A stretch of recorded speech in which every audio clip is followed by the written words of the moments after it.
Hello! Olha, eu aqui de novo no nosso momento Curiosidade Terapia e hoje eu trouxe a minha parceira Fifi. A história da Fifi começou há 17 anos. Quando eu tive a minha filha, eu amamentei, então a primeira vez que eu viajei eu fui para Buenos Aires a trabalho, aí a minha filha tinha 8 meses. Então a Fifi ficava no berço. E eu peguei para sentir o cheirinho da minha filha durante a viagem. Aí depois eu fui para o México, fiz a mesma coisa. Depois fui a Paris, fiz a mesma coisa. E acabou que virando uma tradição que minha filha não deixa eu viajar sem a Fifi. Então a Fifi, ela já foi a Moscou, São Petersburgo, Lisboa, Marrakech, Casablanca. Ela tá sempre comigo. Então hoje ela veio para a gente contar, falar sobre o nosso momento Curiosidade Terapia. E eu vim falar especificamente sobre o Museu do Louvre, porque eu acho que as pessoas que me seguem já sabem que eu estou fazendo visitas virtuais comentadas ao vivo, direto de Paris, com um guia conferencista. Então eu vou falar só de algumas curiosidades. É claro que é o olhar dele e o estudo e a propriedade dele que fazem a visita ser um show. Mais de 100 pessoas já assistiram aí durante a pandemia. O Louvre, o nome dele tem diversas hipóteses. Então cada um adota uma que gosta mais. Tem gente que diz que esse nome vem de lobo, porque existia uma alcateia ali antes de ser construído o forte. Tem também uma hipótese que vem da palavra de origem anglo-saxão, leuar, que é castelo. Mas a que eu adotei para mim, que eu mais gosto, é a que quer dizer a obra, porque em francês obra significa ouvre, Louvre, a obra. Então eu adotei essa origem do nome do museu, para mim, a que eu mais gosto. Tudo começou em 1190 com o rei Filipe Augusto, porque antes dele ir para as cruzadas, ele achou por bem proteger a cidade de Paris, então ele mandou murar a cidade toda e na verdade o Louvre ele era uma fortaleza, né? Ele era o ponto de vigilância contra invasores. Depois se tornou um refúgio e aí começou um breve período aí de reis que foram viver no castelo. E aí eles iam fazendo, cada um ia fazendo o seu puxadinho personalizado, né? A transição de fato para Castelo Real, porque a maioria dos reis moravam no Vale do Loire, se deu com Francisco I. Ele era muito amigo, né, o grande amigo de Leonardo da Vinci, ele que trouxe da Vinci para vir morar na França. E também ele foi o grande mecenas do Renascimento. E ele então resolveu vir morar em Paris e deu lá o jeito dele no Louvre para ele se transformar, né, em 1539 como o Palácio Real.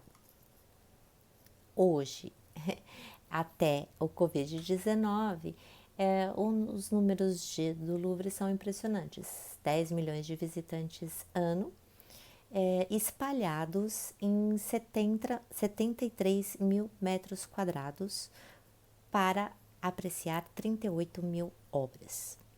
Ele é o maior museu do mundo, ele compete um pouco com o L'Ermitage de São Petersburgo, mas é a maior edificação de Paris e está aberto ao público desde 1793 até o nosso Covid.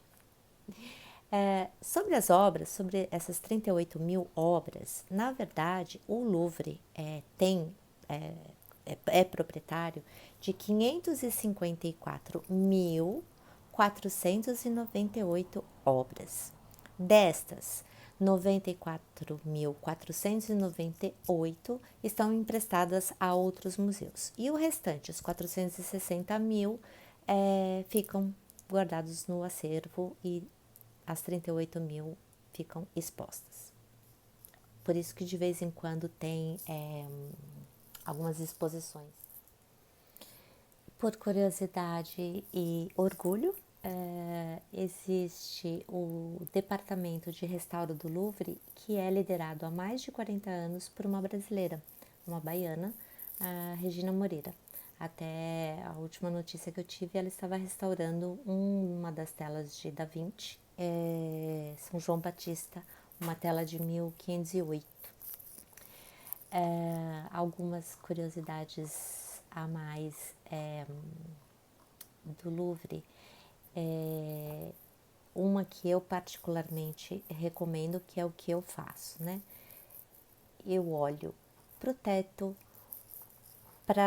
pro piso,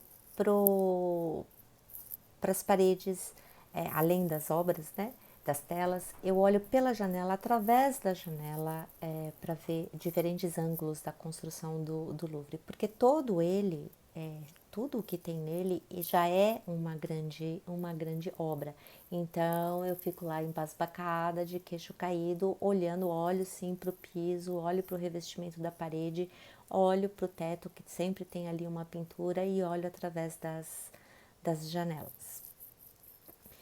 É muita coisa, a gente sabe, né? Então dizem que se você ficar 10 segundos em frente a cada uma das obras expostas, você levaria 4 dias inteiros para ver todas as obras, né? Ficando 10 segundos em frente a cada obra.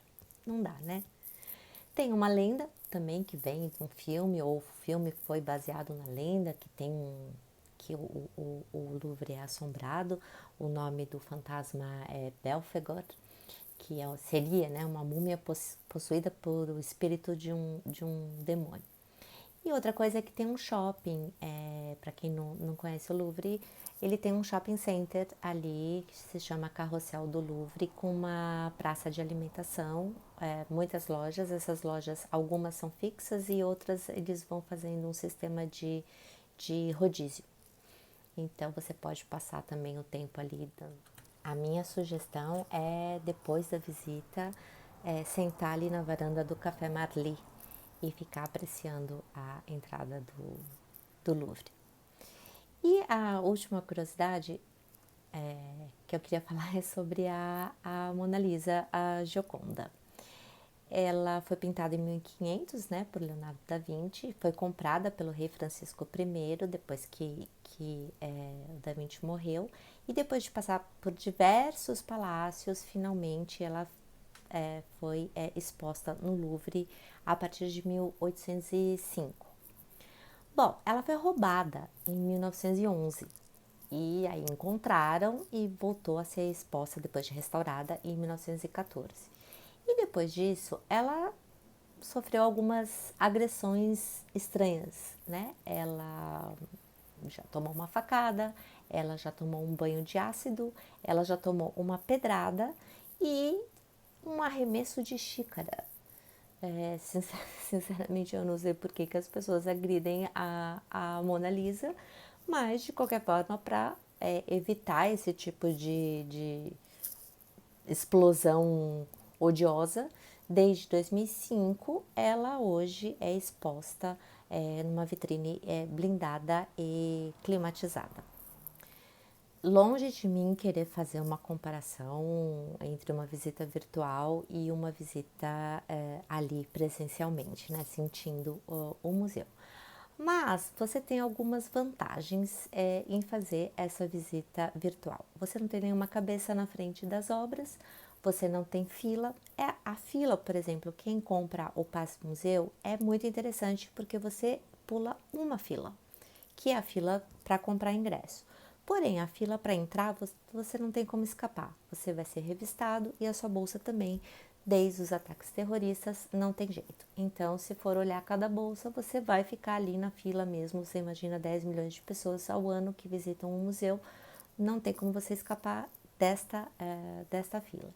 Então, são pessoas fotografando, aquela multidão na frente da Mona Lisa, tirando foto, tem batedor de carteira, você perde, né, bastante tempo ali dentro, além de você pagar 15 euros para ter acesso ao Louvre e um mapinha, né? Para você ter um guia do seu lado, o preço oficial dos guias é 230 euros.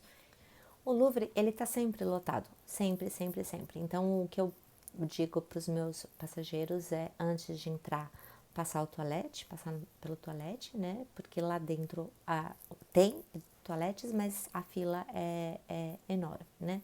Vá sem fome, então tem a parte de alimentação, né, do shopping, e aí aproveite. Essa nossa visita virtual, na verdade, serve para diversas coisas. Uma delas foi uma forma da gente continuar trabalhando e oferecendo um momento de arte-terapia, para que você saia um pouco do noticiário e que se encontre com a beleza, com a história, com a arte, feito, né, falado, narrado por alguém que tem propriedade para falar sobre esse assunto. A cultura, sabemos que ela produz serotonina, então isso ajuda a aumentar a sua imunidade. E quando reabrir o Louvre, quando você for, ou você contrata esse guia para fazer o complemento, se você gostar muito dele, ou se você for sozinho, você vai olhar o museu de outra forma. É um olhar mais apurado, mais lapidado, e você sabe onde você está andando, você sabe onde você está indo, você já sabe como apreciar, inclusive, outras obras que aí estejam na sua listinha de vontade. Então, nós temos essas visitas aos domingos, às 11 horas da manhã. Não pode ser mais tarde, porque o guia, ele vive em Paris e Paris está a 5 horas à nossa frente. Então, é um bom horário, um pouquinho antes do almoço. Você pode ter aí 90 minutos de pura beleza e história. Então, os interessados podem falar comigo pelo direct, basta mandar o seu e-mail para mim e eu mando a sala de visita. Se você gosta também dessas minhas historinhas, está gostando dessas minhas historinhas, com agora a Fifi, que vai participar. Na bio do Instagram tem ali, você pode clicar e adquirir o meu livro Paris Vivências, com 460 páginas desse tipo de curiosidade que eu estou contando aqui para vocês.